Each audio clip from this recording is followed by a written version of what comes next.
আজকে রান্না হয়েছে পটল ভাপে। তো এখন তো পটলের সময় চলছে, মানে পটলের সিজন, পটল প্রচুর বাজারে, ভালো ভালো পটল, মানে সুন্দর ফ্রেশ পটল পাওয়াও যাচ্ছে। আর সিজনের জিনিস খেতে তো হবেই, বলো, নানা রকম রান্না করে।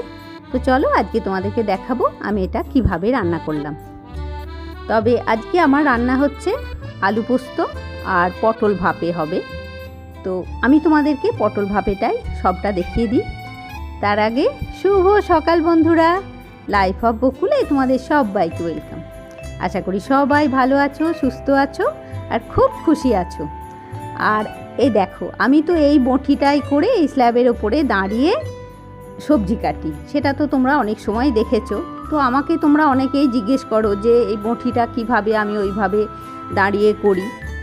মানে আমাকে তো একদিন সেদিন জিজ্ঞেসও করলো আর কি, ডাইরেক্ট, মানে সামনাসামনি দেখে। আমি বললাম ঠিক আছে, আমি একদিন ভিডিওতে পুরোটা দিয়ে দেবো। তো দেখো, বঁটির তলাটা এমনি কাঠ দেওয়া আছে, আর এইভাবে যখন পেটটা দিয়ে একটু চাপ দিয়ে আমি দাঁড়াই, তখন কিন্তু বঁটিটা আর এগিয়ে যায় না। হ্যাঁ, মানে টাইট হয়েই থাকে। জাস্ট একটা, মানে বঁটির মধ্যে পেছনটাতে একটা কাঠের টুকরো দেওয়া আছে, আর সেই কাঠটাতেই কিন্তু বঁটিটা আটকে থাকে। দেখো আমি এইভাবে দাঁড়িয়ে আছি, মানে চাপ দিয়ে দাঁড়িয়ে আছি। এবারে কিন্তু পটলটা কাটছি, আর কিন্তু কোনো আমার অসুবিধা হবে না কাটতে। হ্যাঁ, মানে আমি যে সবজিই কাটি না কেন, আমার কোনো প্রবলেম হয় না দাঁড়িয়ে দাঁড়িয়ে কাটতে। তো আজকে হচ্ছে, তোমাদেরকে শুরুতেই বললাম, আজকে হচ্ছে পটল ভাপে। তো পটলটাকে আমি এইভাবে খোসা ছাড়িয়ে নিচ্ছি, মানে পুরো খোসা ছাড়াবো না, একটু মানে হালকা করে একটু চেঁচে নিলাম। তো চেঁচে নিয়ে এইভাবে দেখো আমি টুকরো টুকরো করে দু টুকরো করে নিয়েছি পটলগুলোকে। আর পটলগুলো এমনি খুব কচি ফ্রেশ পটল ছিল, মানে ভেতরে দানাগুলো একদমই নরম হয়ে আছে। ওই জন্যে মানে একটু কচি পটল হলে এটা খেতেও ভালো হবে আর কি। তো কচি পটল দিয়েই করবারও চেষ্টা করবে তোমরা, তাহলে ভালো লাগবে। তো আমি এবারে এই পটলটার মধ্যে একটু নুন আর অল্প একটু হলুদ মানে মাখিয়ে নিচ্ছি।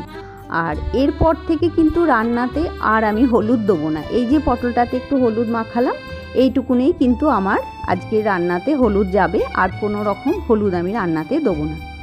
তো এটা এবারে খুব ভালো করে একটু মাখিয়ে রেখে, মানে ওই একটু সময় আর কি, 5-10 মিনিট একটু রেখে দেবে। তারপরে আমি পটলটাকে ভাজবো। আর পটলটা এই জন্যেই ভাজবো, কাঁচা পটল দিয়ে করব না। কাঁচা পটল দিয়ে করলে কিন্তু জিনিসটা ভালো হবে না, কেননা পটল ভাজলেই একটা যে সুন্দর গন্ধ থাকে, সেটা কিন্তু কাঁচা পটলে কখনোই পাওয়া যায় না। মানে যে কোনো সময় দেখবে তরকারি রান্না করতে গেলেও তুমি পটল ভাজলেই দেখবে তোমার আশপাশ থেকে একটা পটল ভাজার সুন্দর গন্ধ উঠবে। তো আমি এটা আজকে খুব কম তেলে, মানে একদম মিনিমাম তেলে ঢাকা দিয়ে দিয়ে ভাজবো। আর এই নুন হলুদটা কিন্তু একটু ভালো করে মাখিয়ে নেবে, কেননা মানে পরে দেখতে পারবে নুন হলুদটা একটু, মানে ভেতরে যেন নুন হলুদটা, মানে নুনটা যেন ভেতরে ঢোকে পটলের আর কি। তো এইভাবে আমি মাখিয়ে ওই 10-15 মিনিট একটু নুন হলুদ মাখিয়ে এটাকে আমি রেখে দেবো।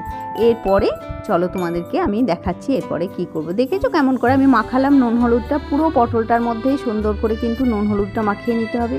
এখানে কোনো গাফিলতি করলে হবে না, মানে একদম যেন সব পটলগুলোতে খুব ভালো করে নুন হলুদ লাগে। হ্যাঁ, তো ঠিক আছে, চলো এটা হয়ে গেল এদিকে। আর ওদিকে আমি কড়া বসিয়েছি, আর কড়াতে দিলাম অল্প তেল। পটল ভাজতে তেল বেশি লাগে এটা কিন্তু ভুল কথা, তেল কিন্তু খুব বেশি লাগে না। দেখো আমি কত কম তেল দিলাম। আর এরপরেও দেখবে আমি কড়াতে একটু তেল রেখেও দেবো লাস্টে, তোমরা দেখতেই পারবে পরে পরে। তো আর এই তেলের মধ্যে গ্যাস সিমে করে আমি পটলটা ভাজবো। আর পটল ভাজার সময় ঢাকা দিয়ে ভাজবো, মানে ঢাকা দিয়ে পটল ভাজলে পটলটা সুন্দর একটা সেদ্ধও হয়ে যাবে, প্লাস সুন্দর ভাজা হয়ে যাবে, কম তেলে সুন্দর ভাজা হয়ে যাবে, যেটাতে আমি সুন্দর গন্ধটা পাবো। মানে পটল ভাজার যে একটা সুন্দর স্মেল, মানে যে একটা বেশ ভালো স্মেল আসে পটল ভাজার, সেই স্মেলটা কিন্তু পটল ভাজলেই আসবে। দেখো আমি এবারে ঢাকা দিয়ে দিলাম।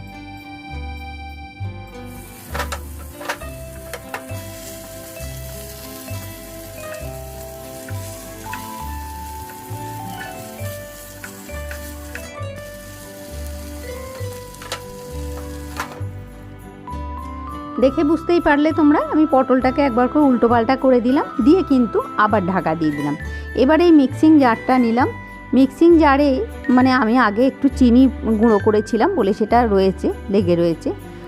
আর আমি মিক্সিং জারের মধ্যে ওই 2 চামচ আর হাফ পোস্ত দিয়ে দিলাম। হ্যাঁ, পোস্ত দিয়ে দিলাম। আর আরেকটা জিনিসও মেশাবো মিক্সিং জারের মধ্যে, সেটা তোমাদেরকে আমি পরে দেখাচ্ছি। কয়েকটা কাজু, এই 6-7টা মতন কাজু জলে ভেজানো আছে। তো পোস্তটাকে শুরুতে ড্রাই আমি পিষে নিয়ে এলাম, নিয়ে তার মধ্যে একটু জল দিলাম, আর এটার মধ্যে আমি কাজুগুলো দিয়ে দেবো। যে প্রথমে কিন্তু পোস্তটা শুকনো আগে একটু পিষে নিতে হবে, আর পটলটা আমার পুরোটা হবে এই পোস্ত আর কাজু দিয়েই হবে আর কি, আর কোনো রকম মশলা বা কিছু যাবে না। আর এর মধ্যে কয়েকটা কাঁচা লঙ্কা আমি দেবো। হ্যাঁ, কাঁচা লঙ্কা কয়েকটা দিয়ে দিলাম। এটা যার যে যেমন ঝাল পছন্দ করো সে সেই হিসেবে দেবে লঙ্কাটা। তো দেখো আমি এদিকে পেস্ট করে নিয়ে এলাম, আর ওদিকে তো পটলটা আমার ভাজা হচ্ছে ঢাকা কমিয়ে। চলো ওর দিকটা দেখাই। দেখো এদিকে পটলটা আমার ভাজা হয়ে গেল। তোমরা দেখেই বুঝতে পারছো তেল কিন্তু একটু রয়েও গেছে কড়াতে। আমি দেখাচ্ছি তোমাদেরকে, পটলটা তুলে নিই। আর এইভাবে কম তেলে ঢাকা দিয়ে পটলটা কিন্তু ভাজলে তোমার খেতেও ভালো হবে। যেটা রান্না করব, মানে এটা ভাপেই পুরো ভাপ দিয়েই রান্না হবে, তো সেটা কিন্তু খেতেও ভালো হবে। মানে কাঁচা পটলে কিন্তু খেতে অতটা ভালো হবে না। দেখে বুঝতে পারছো তোমরা, একটু তেল এখনও রয়েছে। আমি এটার ওপরে এবারে পরে পোস্তটা বসিয়ে দেবো, আলু পোস্তটা। তো যাই হোক, এদিকে আমি গ্যাসে একটা বাটিতে করে, মানে বড় ডেকচিতে করে জল বসাবো, জলটা ফুটতে দেবো। অল্প জল দিয়েছি, দেখতে পাচ্ছ, অল্প মানে 1 গ্লাস মতন জল দিয়েছি।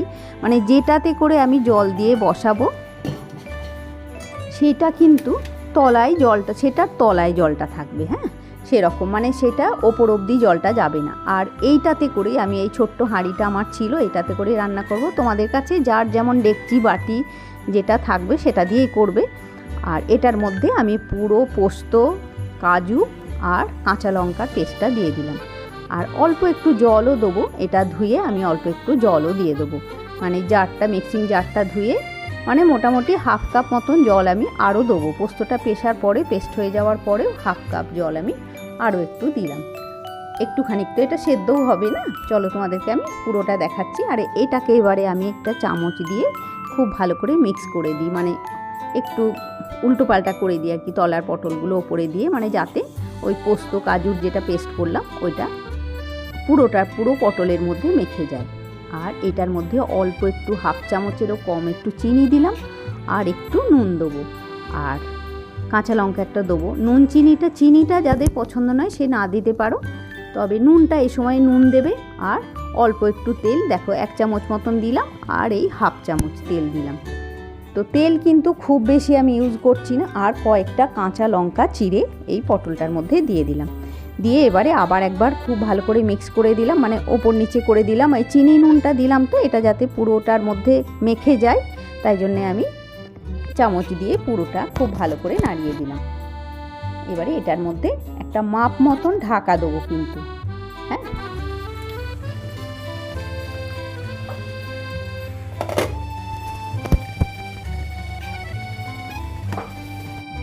ওদিকে দেখলে তোমরা জলটা ফুটছে, ডেকচির মধ্যে ঢাকা দিয়ে জলটা ফোটানো ছিল, জলটা ফুটছে। আর আমি ঢাকাটা দিয়ে দিলাম, এটার মধ্যে বসালাম, বসিয়ে ঢাকা দিয়ে ঢাকাটার উপরে একটা চাপা দিলাম, কিন্তু চাপার ওয়েট দিলাম যে কোনো, তোমাদের যদি একটা মার্বেলের টুকরো থাকে সেটাই দেবে। হ্যাঁ, সেইভাবে চাপ দিয়ে একটা, মানে বাটিটার যেটাতে বসাবে সেটার মধ্যে চাপা ঢাকা দেবে, আর তার উপরে কিছু বসাবে, তার উপরে একটা বড় ঢাকা দেবে। আর গ্যাস কিন্তু পুরো সিমে থাকবে। দেখো আমি 5 মিনিট পরে এসছি, পুরো ফুটছে কিন্তু তলার জলটা। আর দাঁড়াও খুলি, দেখো। আর এই বাটিটা যেটা, ওই যে আমি ওপরের ওয়েটটা তুলে নিলাম। ওয়েট যদি না দিয়ে বসাবে তাহলে কিন্তু খুব টাইট একটা টিফিন কৌটোতে করেও বসাতে পারো তোমরা। হ্যাঁ, একদম টাইট থাকে যেন। আর আমি দেখো এবারে আমি এই 5 মিনিট পরে এসে একবার পুরোটাকে নেড়ে দিলাম, মানে একটু উল্টো পাল্টা ওপর নিচে করে দিলাম আর কি। হ্যাঁ, এবারে আবার সেমইভাবে আমি ঢাকা দিয়ে দেবো, আর আবার ওইভাবেই ওপরে একটা ওয়েটও দিয়ে দেবো, দিয়ে আবার হবে। আর এটা কিন্তু ওই স্টিমেই পুরোটাই হবে। আর দেখো এতক্ষণ ঢাকাটা খোলা ছিল, ওই জন্যে জলটা ফুটছিল না। আবার ঢাকা দিয়ে দিলেই কিন্তু জলটা আবার ফুটতে থাকবে। এই স্টিমের মধ্যে পুরো পটলটা কমপ্লিট হতে কিন্তু আমার 10 থেকে 12 মিনিট সময় লেগেছে। হ্যাঁ, পুরো মানে 10-12 মিনিট ধরে ওইভাবে সিমে করে বসানো ছিল। এবারে আমি গ্যাসটা অফ করে দিচ্ছি, তবে ওই স্টিমটার মধ্যে আরেকটু রাখবো। এবারে দেখো আমি পুরোটা নিয়ে এলাম, মানে এবারে ঢেলে দেখতে হবে তো। আর আরেকটু বোধহয় ওয়েট করলে ভালো হতো, মানে ওইটা গরম হয়ে গেছে আর কি, গরম হয়ে রয়েছে এখনও, তো ওই জন্যই সাঁড়াশি দিয়ে তুলে নিলাম। আর এই ওপরের যে জলটা, এটা যেন পটলের মধ্যে, মানে পটল ভাপাটার মধ্যে বা পটল ভাপেটার মধ্যে পড়ে না যায়, হ্যাঁ সেটা খেয়াল রাখবে। দেখো আমি এটা তুলে নিলাম, ছোট্ট হাঁড়িটা যেটাতে করে রান্না হয়েছে, পরে গরম জলটা সরিয়ে দিলাম। আর একটু পরে হয়তো এটা ঢাললে ভালো হতো, আমার আসলে একটু দেরিও হয়ে গেছে, মানে 1টা বেজে গেছে, ওকে খেতেও দিতে হবে, ওই জন্যে আমি একটু তাড়াতাড়ি করছি আর কি।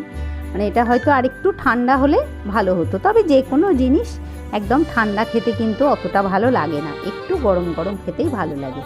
আমি এটার উপরে পুরোটা, মানে পুরো হাঁড়িটাকে উল্টো করে দিলাম, ছোট্ট হাঁড়ি একটা, তো পুরো হাঁড়িটাকে উবুড় করে দিলাম, যাতে জিনিসটা একটু ওপর নিচেটাও ঠিকঠাক হয়ে যায় আর কি।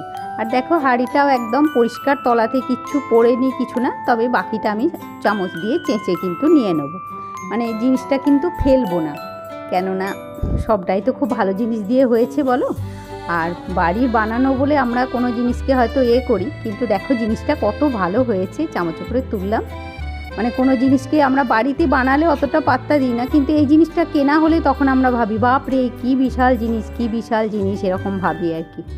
পুরো জিনিসটা যেহেতু ভাপে হয়েছে বা সেদ্ধ হয়েছে বলা যায়, ওই জন্যে ওপর থেকে কিন্তু আমি একদম 1/2 চামচ কাঁচা তেল ছড়িয়ে দিলাম। আমার এটা একদম কমপ্লিট হয়ে গেল। আর সামনেই জামাই ষষ্ঠী, জামাই যাদের বাড়িতে নতুন নতুন জামাই আসবে তারা অবশ্যই এই নিরামিষ এই রেসিপিটা অবশ্যই একদিন বানাতে পারো। হ্যাঁ, খেতে কিন্তু খুবই ভালো হয়েছিল, মানে দুর্দান্ত হয়েছিল স্বাদ আর কি। দেখো একদম গাঢ় হয়েছে জিনিসটা, দেখতেও খুব ভালো হয়েছে আর খেতেও খুবই সুন্দর হয়েছে। তো ঠিক আছে বন্ধুরা, আজকের মতন আমি আমার ব্লগটা এখানেই শেষ করছি। নেক্সট ব্লগে তোমাদের সাথে আবার দেখা হচ্ছে। আর আজকের ব্লগ যদি ভালো লাগে অবশ্যই একটা লাইক করবে, কমেন্ট করে বলবে। তাহলে বন্ধুরা আজকের মতন টাটা। আর জিনিসটাতে একটু ঢাকাও দিয়ে দিই, তবেই তো গরম গরম খেতে ভালো লাগবে বলো। টাটা বন্ধুরা, নেক্সট ব্লগে আবার দেখা হচ্ছে।